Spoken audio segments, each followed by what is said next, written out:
In a dramatic policy shift, the United States has suspended all military aid to Ukraine, just days after a tense White House meeting between President Donald Trump and Ukrainian President Volodymyr Zelensky. A lot of questions. Let's start from the beginning. Sure. First of all, during the war, everybody has problems. Even you, but you have nice ocean and don't feel now, but you will feel it in the future. God bless. You don't know that. God bless. God bless. You will not have a war. Don't tell us what we're going to feel.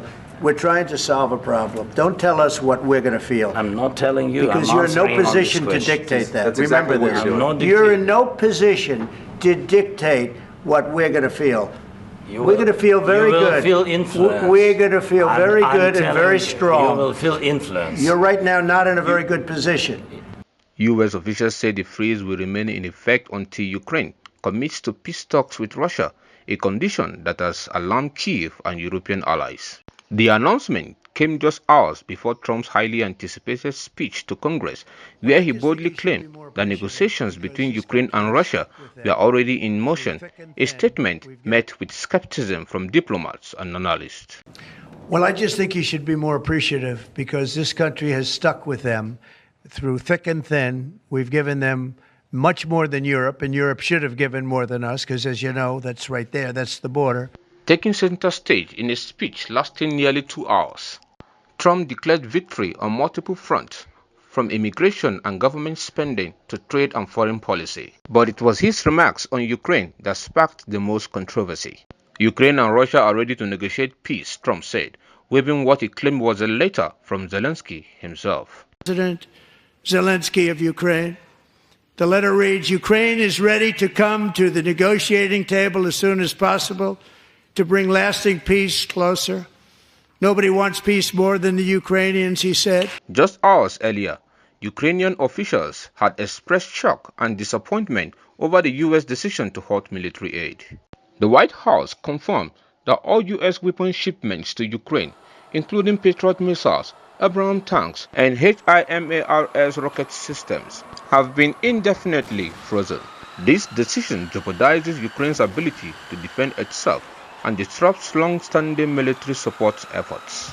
Initially, President Zelensky expressed no remorse over his tense exchange with Trump at the White House, stating in an interview with Axios that he saw no reason to apologize for standing his ground. However, Zelensky later expressed regret over the dispute, reiterating Ukraine's commitment to peace and readiness to negotiate.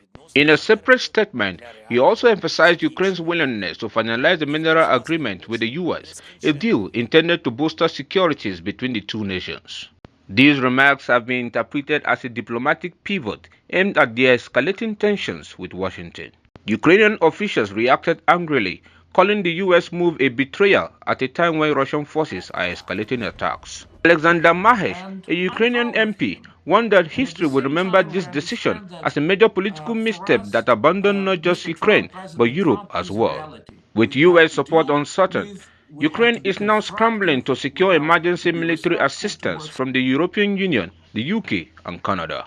Amid concern over U.S. disengagement, European Commission President Ursula von der Leyen unveiled the Rearm Europe initiative, a landmark effort to raise €800 billion for European defense capabilities. The ambitious plan includes €150 billion in direct loans for European defense projects, fiscal flexibility to allow EU states to increase military spending, enhanced production of artillery, air defense systems, and drones. European leaders view this move as a decisive step towards military independence from US policy wings. Fiscal space of close to €650 billion over a period of 4 years. The second proposal will be a new instrument. It will provide €150 billion of loans to member states for defense investment. Germany, France, and Poland are already fast-tracking weapons production for Ukraine, while some nations consider seizing frozen Russian assets to fund Kyiv's war effort. European officials voiced concerns that Washington's decision pressures Ukraine into accepting unfair peace terms. Estonia's Foreign Affairs Committee Chair, Marko Mihkelson, called the shift deeply troubling, warning that if Ukraine falls, Europe's security will be next. Meanwhile, UK Prime Minister Keir Starmer assured Ukraine that Britain will not waver its support, pledging an additional £5 billion in military aid to Kyiv. While Trump's supporters cheered his claims of diplomacy, Democrats in Congress weren't convinced. Some silently protested by wearing Ukrainian colors. Others held up signs reading, "Pay your taxes," and "This isn't normal." Texas Representative Al Green heckled Trump and was removed from the chamber. Several members of Senate Foreign Relations Committee vowed to challenge the administration's decision, with Senator Chris Murphy, DCT, calling it an abdication of American leadership.